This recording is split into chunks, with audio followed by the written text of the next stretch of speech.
நடிகர் ரஜினிகாந்த் குறித்து ஆதவ் அர்ஜுனா பேசியது தவறான செயல் என்றும் இதற்கு தாவேக தலைவர் விஜய் கண்டிப்பு தெரிவித்திருக்க வேண்டும் என்றும் பாஜக மாநில தலைவர் நைனா நாகேந்திரன் பேசியுள்ளார். தலைமை செயலகத்தில் தேர்தல் அதிகாரி அர்ச்சனா பட்நாயக் தலைமையில் நடைபெற்ற அனைத்துக் கட்சி கூட்டத்தில் பங்கேற்றவர் இவ்வாறு தெரிவித்தார். மதிப்புக்குரிய ரஜினிகாந்த் அவர்களை பற்றி ஆதவ் அர்ஜுன் பேசிய வார்த்தைகள் நிச்சயமாக மன்னிக்க முடியாது, தவறான வார்த்தை. அது குறித்து ஏற்கனவே பாரதிய ஜனதா கட்சியினுடைய சார்பாக மதிப்புக்குரிய எங்களுடைய கட்சியை சேர்ந்த அர்ஜுனமூர்த்தி அவர்கள் ஒரு விளக்கமான அறிக்கையை கேட்டிருந்தார்கள். நல்ல வேளையாக நீங்களும் இப்போ அதை கேட்டிருக்கீங்க. அவர்கள் எங்களுடைய அர்ஜுனமூர்த்தி அவர்கள் விளக்கமாக எழுதியிருந்தார்கள். இருந்தாலும் கூட நானும் பார்த்தேன், ஆதவ் அர்ஜுன் அவர்கள் நிச்சயமாக மன்னிப்பு கேட்பார், தவறுக்கு வருந்துவார் என்று நானும் நினைத்து பார்த்தேன். மதிப்புக்குரிய ரஜினிகாந்த் அவர்கள் அவர் திரையுலகில் ஒரு மிகப்பெரிய இமயம்.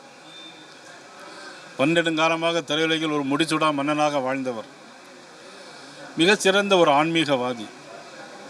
ஜாதி, மதம், இனம், மொழிகளெல்லாம் கடந்து அவர் ஒரு சித்தர் புருஷர் போல உள்ளவர். இன்றும் கதாநாயகனாக வலம் வந்து கொண்டிருக்கின்ற ஒரு அற்புதமான ஒரு தலைவர், மிகச்சிறந்த நடிகர், பால்கே விருது பெற்றவர். அவரை பற்றி நேற்று ஆதவ் அர்ஜுன் அவர்கள் பேசியது என்பது உண்மையிலேயே வருந்தத்தக்கது. நானும் மதிப்புக்குரிய விஜய் அவர்கள் அதை கண்டிப்பார், அது கொடுத்து மறுத்து சொல்வார் என்றாலும் எதிர்பார்த்தேன். நிச்சயமாக அவர்களிடம் அதை எதிர்பார்க்கக்கூடாது என்று தான் நினைக்கிறேன். உண்மையிலே வருந்தத்தக்க செய்தி அது. உண்மையிலே ரஜினிகாந்த் ரசிகர்கள் அதை ஏற்றுக்கொள்ள மாட்டார்கள்.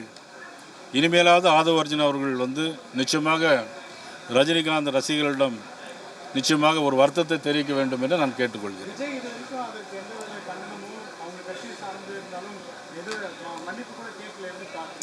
இல்லை, அதனால தான் இப்போ நான் சொல்கிறேன். ஏற்கனவே எங்களுடைய அர்ஜுனமூர்த்தி பாரதிய ஜனதா கட்சியின் சார்பாக ஒரு விளக்கத்தை கொடுத்திருந்தார். அது போதும் என்று நான் நினைத்தேன். ஆனால் இப்பொழுது 2-3 தினங்கள் ஆகியும் அதற்கு ஒரு பதில் இல்லை. ஒரு மிகப்பெரிய ஒரு சிறந்த ஒரு மனிதரை, மாமனிதரை, அதுவும் அதே ஒரு திரையுலகில் சேர்ந்த நடிகர் விஜய் அவர்கள் கண்டிக்காது என்பது உண்மையிலே வருந்தத்தக்கது. இது அவருடைய குணநலத்தை பிரதிபலிக்கிறது.